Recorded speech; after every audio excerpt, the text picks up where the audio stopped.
Hello everyone, Eric Bird here, and today is already day 10 of social distancing. Hopefully you're having an amazing day today, enjoying some sunshine, another beautiful day here in San Diego. You absolutely can tell that the pollution has gone way down. The air is so fresh, sun feels amazing. So if you can get out and get some vitamin D, highly suggest you get out there and do that. Makes it feel great, which is something that we all need to be focusing on right now as well. So yesterday, we're going to jump into it. Yesterday we talked about what you can do to make sure that you're good on a day-to-day basis so you can be a better companion, a better lover, a better significant other, a better parent to the people that are around you right now. And it's not selfish to put yourself first. So we talked about that yesterday. Now today, our message is be generous. Be generous. Now that you've squared yourself away, what can you do to give to others, the people that you are living with, to make them feel more loved and continue to nurture these relationships? You know, one of the things that we've been really focusing on a lot lately is what can you do to make sure we leave this season so you have built a better relationship with the people that you are living with. And if you're not intentional about it, your relationship will get worse. We're already seeing articles come out where there's a spike in divorce rate, all right? So this is a time where we all need to focus on building our relationships, because if you don't, they could crumble. And I don't want that to happen to anybody that is watching this video. But it's not something that we can just do this and hope it works out great. It's something that you absolutely have to be intentional about. All right, so be generous. So I was reading this article, and I'm going to share a few of the articles today as well on Happify. It's happify.com, and they talked about how we feel when we give. And when we give to people, it releases endorphins for up to 2 hours. That's where we have that feel good of giving. And then you kind of can get hooked on, wow, that felt good, and let me give to somebody else. And that's where you also hear the articles or the videos that you've seen, like I think it was Volkswagen, you know, to where it's pay it forward, and there's just one good deed that has a domino effect to another good deed, and it just continues to roll on from one good deed to the next, right? So paying it forward.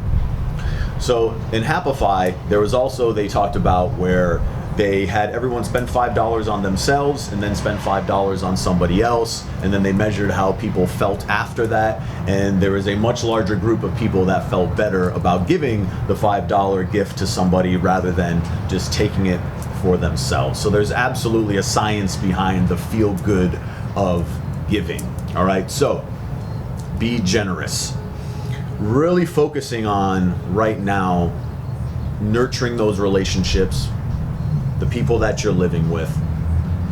I want you to focus on things that you can do for them today and this week that make them feel great, that make them feel loved. So really put them in the front of your mind. I read the book last year, The 5 Love Languages. I don't know how many of you have read that. I highly suggest it. I can put the link down there for the quiz. But when it comes down to this book, basically what it helps you realize is that we all receive love differently, we give love differently, and people receive it very differently. And for many of us, we give love the way that we want to receive it. And when we do that, it doesn't necessarily make the same kind of impact with the person that we are with unless they have the same love language. For example, one of the love languages is gifts. Some people love gifts, surprise gifts, and it doesn't have to be extravagant, but just showing someone that you thought of them. For other people, it's words of affirmation, telling them how much you love them or telling them how much you appreciate them. For some, it's acts of service. Maybe it's knocking something off the to-do list for the person that you're with by surprise, because you know they like surprises. All right. For some people, it's physical touch. That's a big one for me. For me, it's words of affirmation and physical touch, and it's just giving them a hug. You know, for some, it's just spending time with them so they feel important, where you're just sitting there, the two of you, and spending that quality time together and being engaged.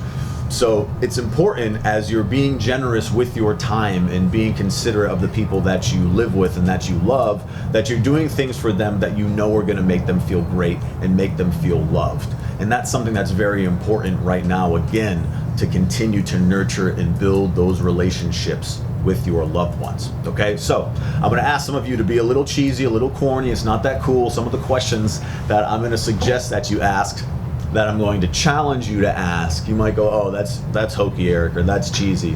Well, hey, I don't think any of us should be worried about being cool right now. Then again, I think the coolest thing right now is anyone that is putting lots of energy towards building their relationships and developing a great relationship with the people they're living with right now. That's cool.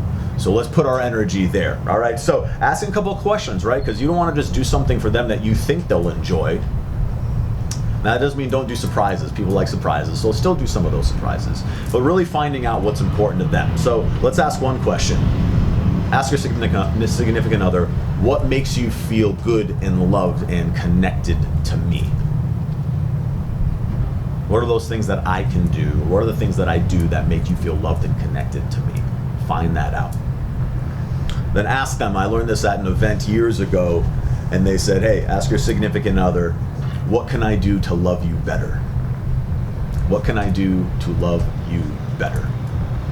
All right, those first two, those are big emotional questions.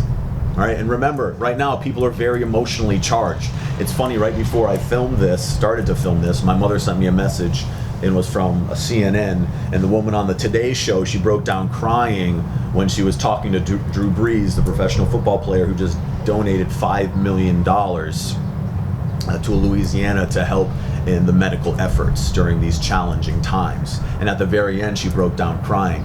And then when she was speaking with the other woman that was interviewing, they just kind of talked about how, yeah, sometimes it just comes out of nowhere and you can feel emotional, you know? So while everyone's very emotionally charged, like we talked about on level 99, that's the beautiful thing right now. When we give to people right now and we are considerate of people right now, they're gonna feel that much more loved because we are emotionally charged. All right, so have these conversations with the people that you love. I know they might sound hokey and corny and not fun, but I'm telling you to trust me. I'm asking you to trust me that when you sit down and have these real conversations and find out what's important to the people that you're living under the same roof as, your relationships will be better and everyone in the home will be happier. And that's something that we all need to spend energy on right now, okay?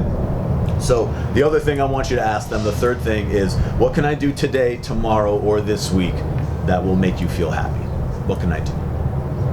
All right, so 3 very simple questions to help you nurture and build those relationships with the people that you love. All right, so that is today's message. Be generous. You'll feel amazing. Everybody in your house will feel amazing. And again, it's going to better position you so when you leave this season, you have built a stronger relationship rather than going in the opposite direction. Okay? So that being said, instead of drawing a card today, I just want to talk about one thing real quick, because I'm still figuring out how often and the type of content for this YouTube channel. I looked at a lot of YouTubers that this is their full-time job and they do 3 posts a week, and we've just gone 10 days straight. The most important thing for me to do is to make sure that I have relevant, impactful content that's nice and structured for you all. So what I'm likely to do, I still will probably do one tomorrow, but what I'm likely to do is go Monday through Friday so I can spend more time strategizing, gathering data, getting content, just to make sure that everything that we release to you is impactful, is relevant, and it helps you make your day-to-day even better. Squeeze that much more joy out of each day, which is why we're all here together right now. All right, so that being said, stay tuned. I'm going to continue to go at least 5 days a week, but please reach out, share with me what's important to you, and we'll do some videos around those requests. So much love to you all. Stay well, stay healthy, and I'll catch you next time.